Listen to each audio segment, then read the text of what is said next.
Selamat pagi semuanya anak-anak kelas 5. Apa kabar hari ini? Semoga semuanya dalam keadaan sehat-sehat saja ya. Hari ini kita belajar kembali, melanjutkan pembelajaran kemarin. Dan pada hari ini kita akan belajar pada tematik 5C ya, subtema 2 pembelajaran 1. Nah, hari ini kita akan belajar bahasa Indonesia, IPA dan juga SBDP ya. Kalian anak-anak kelas 5 boleh buka bukunya pada halaman 38, 39 ya.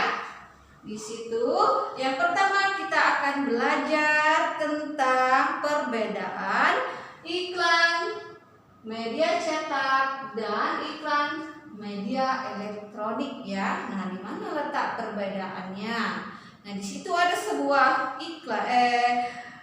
percakapan antara Nina dan Deli ya. Itu bisa dibaca nanti ya, bisa minta bantu, bisa dipraktekkan langsung ya. Percakapan antara Nina dan Deli ya. Nah, di sini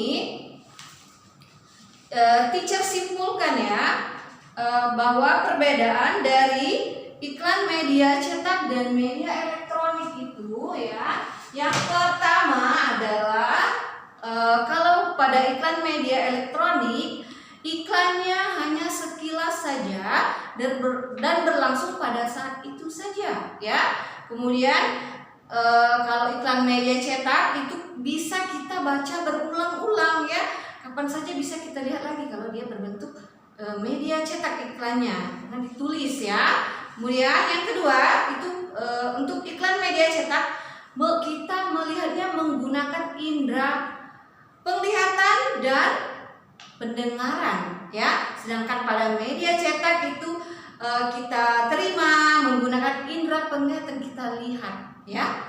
Kita lihat saja. Kemudian perbedaan yang ketiga, pada iklan media elektronik menggunakan gambar yang bergerak dan ada suaranya ya. Sedangkan pada iklan media cetak hanya menggunakan gambar diam, tidak ada suara. Kita hanya melihat gambarnya saja ya. Kemudian yang keempat, liputannya bersifat informasi yang punya durasi yang cukup panjang waktunya ya. Kemudian sedangkan iklan media cetak, penggunaan kalimat dalam media cetak terbatas, hanya beberapa baris saja, dituliskan hanya poin-poin penting saja. Dan perbedaan yang terakhir bersifat langsung dan nyata serta dapat menyajikan kejadian yang sebenarnya. Kita bisa lihat langsung di televisi, di internet ya, bentuknya itu bisa kita lihat nyatanya begini. Misalnya iklan sampo, oh ini iklan samponya, langsung kita lihat sebenarnya. Sedangkan pada media cetak ya, iklan media cetak hanya menyajikan gambar dan tulisan saja. Itulah 5 letak perbedaan iklan media cetak dan media elektronik ya. Di buku tidak ada, nanti boleh di print ya. Kalau sudah teacher kirimkan di Google Classroom. Itu perbedaan iklan media cetak dan elektronik. Selanjutnya halaman 46 ya. Pada buku kalian halaman 46, teacher akan menjelaskan itu ciri bahasa iklan media elektronik, halaman 46. Nah, di situ ada percakapan juga antara Ibu dan Lani ya. Nah, di sini akan teacher bacakan percakapan mereka ya. Yang pertama Ibu, Nana piring bersih. Oh, dia ini bernyanyi ya. Nana piring bersih cemerlang kuman hilang. Terus ditanya oleh Lani, Ibu sedang menyanyikan lagu apa? Lani, Ibu sedang menyanyi lagu iklan sabun cuci piring yang ada di radio. Penyanyi di iklan itu idola Ibu, suaranya merdu sekali. Wah, pantas saja Ibu mencuci piring dengan ceria begitu. Betul Lani, kita harus menjaga kebersihan peralatan makan supaya terhindar dari penyakit. Mencuci piring menggunakan sabun supaya bersih seperti iklan di radio itu. Wah, memang ada saja ya Bu cara promosi perusahaan perusahaan agar barang dagangannya laku. Tentu saja nak, jika ingin memasarkan suatu produk harus kreatif dalam membuat iklan. Di semua media, baik cetak maupun elektronik, iklan harus dibuat semenarik mungkin. Ibu saja semakin senang menggunakan sabun cuci ini karena iklannya menampilkan penyanyi kesukaan ibu. Iya Bu, aku juga tertarik dengan iklan makanan ringan yang ada di televisi. Ada yang menampilkan tarian, tokoh-tokoh kartun, dan lainnya.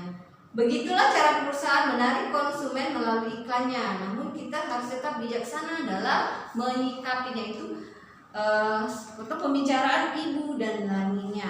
Nah ya, dari percakapan ibu dan Lani ini kita dapat menyimpulkan bahwa ciri-ciri bahasa dalam iklan media elektronik, kan elektronik ya tadi ibu mendengar iklan cuci piringnya di radio ya, berarti ibu sedang mendengarkan iklan yang ada di media elektronik. Nah, kita simpulkan bahwa ciri bahasa iklan media elektronik itu yang pertama, memilih kata yang digunakan harus menarik, tepat, dan sopan ya. Terus pilihan katanya ditujukan untuk khalayak umum, orang banyak ya. Pilihan kata yang digunakan menonjolkan informasi yang dipentingkan, harus ditonjolkan ya, informasi yang disampaikan harus diutamakan. Kemudian pemilihan kata yang digunakan menunjukkan sasaran iklannya, kata-katanya harus sesuai dengan iklan yang akan ditampilkan. Itu ciri-ciri dari bahasa iklan media elektronik. Untuk pelajaran bahasa Indonesia itu saja. Selanjutnya kita akan belajar pelajaran IPA, macam-macam gangguan pada organ pencernaan dan penyebabnya ya. Itu pada halaman 40 di buku kalian, halaman 40 dan 44. Nah ya, halaman 40 itu ada macam-macam gangguan pada organ pencernaan manusia, itu penyakit ya yang menyerang organ pencernaan. Ada juga di halaman 44. Nah itu di situ akan dijelaskan penyebabnya apa ya, macam-macam dan penyebabnya. Yang pertama kita akan bahas adalah penyakit MA ya. Penyakit MA itu anak-anak ada yang pernah terserang penyakit MA? Mudah-mudahan tidak ya, semuanya sehat-sehat saja. Ayo kita lanjut. Penyakit MA ya, yang pertama. Penyakit MA itu merupakan peradangan pada lambung ya. Di lambung itu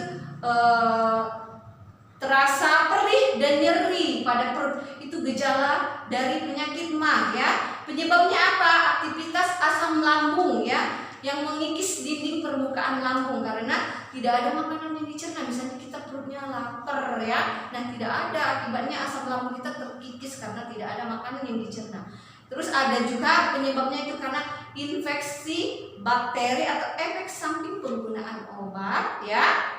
Nah hal-hal itu harus kita atasi. Bagaimana cara mengatasinya? Yang pertama, kita makan secara teratur. Kita harus makan pagi-pagi sarapan ya, makan siang dan juga makan malam harus teratur. Kemudian juga kita tidak boleh ya, orang yang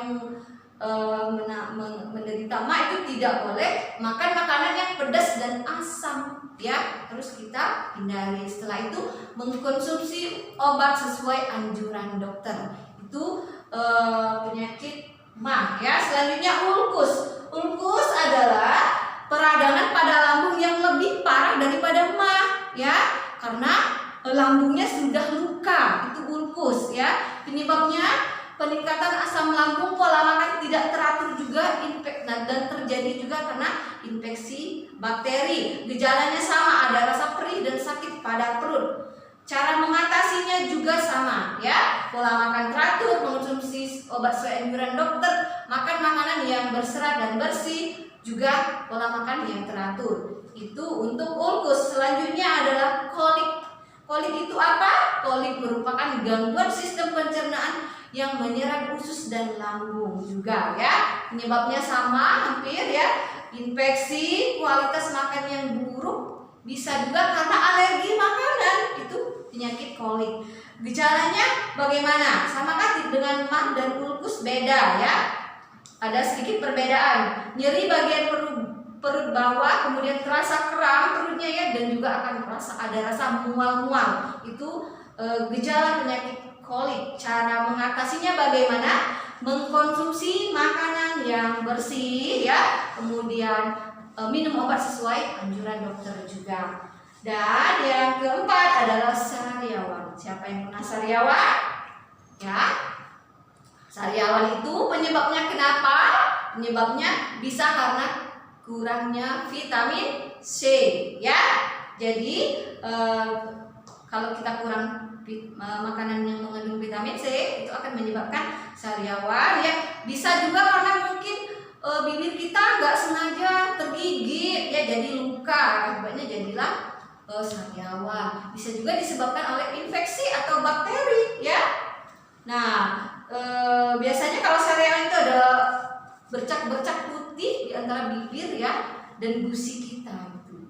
Itu penyakit sariawan. Bagaimana cara mengatasinya? Ya minum obat sariawan dan harus rajin mengkonsumsi makanan yang kaya vitamin C ya. Masih banyak ya, ada sakit gigi ya. Sakit gigi, giginya sakit itu karena infeksi, kemudian kebersihan yang kurang terjaga, mungkin jarang sikat gigi ya. Bagaimana cara mengatasinya? Sama ya, ke dokter, berobat, kemudian harus selalu menjaga kebersihan gigi. Selanjutnya adalah diare. Diare yaitu terganggunya sistem pembuangan sisa-sisa makanan dari tubuh kita ya. Kitanya buang air besar terus ya, yang disebabkan mungkin karena tidak cocok terhadap makanan tertentu, mungkin makan pedas ya, itu alergi makanan namanya ya. Kemudian ada disebabkan juga bisa oleh infeksi bakteri ya. Kalau kita terserang diare, kita akan mengalami kehilangan cairan. Untuk menghindari agar tidak dehidrasi, kita harus minum yang namanya minuman oralit ya. Kemudian kalau sudah parah ya, kita periksa ke dokter dan minum obat sesuai anjurannya. Dan yang terakhir adalah konstipasi atau sembelit. Sembelit itu merupakan kebalikan dari diare ya. Kalau diare itu buang air terus, kalau sembelit dia susah buang air karena kurangnya asupan air dan makanan yang berserat ya. Terus juga mungkin pola makannya tidak teratur. Bagaimana cara mengatasinya? Ya minum obat anti sembelit. Kalau sudah parah, pergi ke dokter, periksa, dan jangan lupa mengkonsumsi makanan yang mengandung banyak apa? Mengandung banyak seratnya, buah-buahan, sayur ya. Itu harus kita konsumsi agar terhindar dari namanya sembelit. Itu untuk pelajaran IPA ya, macam-macam gangguan pada organ pencernaan dan penyebabnya. Selanjutnya kita untuk SBDP yang terakhir, kita akan belajar tentang properti tari. Pada pembelajaran tema A dan B itu sudah sering sekali kita belajar ya. Properti tari itu apa? Benda-benda yang digunakan dalam sebuah tarian. Fungsinya untuk apa? Menyampaikan makna dari tarian tersebut dan memperindah tarian tersebut. Contohnya lihat halaman 48 ya. Di situ ada dua gambar tarian yang masing-masing menggunakan properti. Gambar yang pertama adalah gambar tarian kuda lumping atau jaran kepang. Apa properti yang digunakan? Ya propertinya kuda-kudaan ya, kemudian ada cambuknya. Nah, itu properti yang digunakan pada tari kuda lumping. Dan di sebelahnya pada gambar B itu ada gambar tari pataele namanya ya. Nah, properti yang digunakan apa? Mereka bawa apa saja?